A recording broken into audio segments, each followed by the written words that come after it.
ఆంధ్రప్రదేశ్లోని డ్వాక్రా మహిళలకు ఒక బంపర్ ఆఫర్ అయితే అందుబాటులో ఉందండి. స్వయం ఉపాధి ప్రోత్సహించే దిశగా రాష్ట్ర ప్రభుత్వం మెప్మా ద్వారా ఎలక్ట్రికల్ వాహనాలు, ఈ బైక్లు, ఈ ఆటోలు అందిస్తుంది.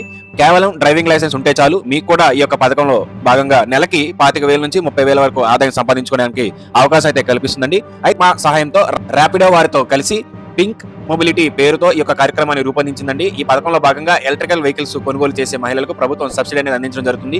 డ్వాక్రా గ్రూపుల ద్వారా ద్విచక్ర వాహనం తీసుకుంటే 12,000 రూపాయలు, లేదా ఆటో కానీ తీసుకుంటే 30,000 రూపాయల వరకు సబ్సిడీ అనేది ఇస్తుంది. అంటే ఇక్కడ గవర్నమెంట్ అనేది ర్యాపిడో నుంచి టైఅప్ అయ్యి ర్యాపిడో యాప్ ద్వారా మనం సర్వీసెస్ అని చేసి, అంటే పికపింగ్, డ్రాపింగ్ లాంటివి ర్యాపిడో ద్వారా చేసి ఆదాయం అయితే సంపాదించుకోవడానికి గవర్నమెంట్ అనేది ర్యాపిడో సంస్థతో టైఅప్ అయిందండి. అయితే ఈ టైఅప్ వల్ల మనకి యూజ్ ఏంటి అంటే, రెగ్యులర్ గా ర్యాపిడో వాడే వారికి వచ్చే అమౌంట్ కన్నా ఈ స్కీమ్ ద్వారా ర్యాపిడో సంస్థ ఇచ్చే అమౌంట్ అనేది చాలా ఎక్కువగా ఉంటుందండి. ఒకసారి అర్హతలు ఏంటో చూద్దామండి. పథకం పేరు ఏపీ డ్వాక్రా women electrical vehicle subsidy scheme 2025.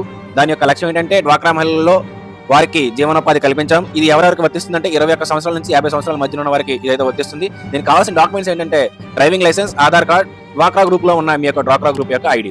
ఎంత సబ్సిడీ వస్తుందంటే, ఈ బైక్ గాని తీసుకుంటే 12,000 రూపాయల సబ్సిడీ వస్తుంది. అదే ఈ ఆటో గాని తీసుకుంటే 30,000 రూపాయలు అయితే సబ్సిడీ వస్తుంది. మీరు అప్లికేషన్ పెట్టుకున్న 15 రోజుల్లో ఎంపిక అనేది పూర్తి చేస్తారండి. ఈ యొక్క మీరు ఫిల్ చేసిన అప్లికేషన్ ని MEPMA కార్యాలయంలో ఇవ్వాల్సి ఉంటుంది. సో ఈ రకంగా ఆసక్తి ఉన్న మహిళలు ర్యాపిడో సంస్థ మరియు ఏపీ గవర్నమెంట్ నుంచి వచ్చే ఈ యొక్క పథకాన్ని యూజ్ చేసుకుని వారు కూడా జీవనోపాధిని కల్పించుకొని నెలకి 25,000 నుంచి 30,000 వరకు సంపాదించుకోవడానికి ఈ యొక్క పథకం అయితే రావడం అయితే జరిగిందండి.